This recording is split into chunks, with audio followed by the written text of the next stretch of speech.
Z, I love you. I love you, Z. I love you so much, Z. I don't know why you suddenly had this change of heart not to fuck your community, but this is Liberation Day. Todos and Naoyas are rejoicing in the streets. The church bells are ringing.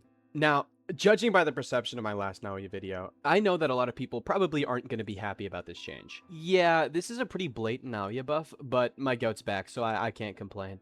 For starters, they reverted his dash cooldown from 0.7 to 0.45, and this one change already made him playable again. But he decided to keep the original buffs regarding cursory impact and projection breaker. The only caveat here is that the self-projection meter doesn't go away on its own until you frame someone else. But honestly, if you're not framing people, you should find another character. This update probably put Naoya into the strongest state he's ever been in, and he's already my #1 character again. Not only can he now frame people using 3/4 of his moves, but 4 M1s into bleed out is still red.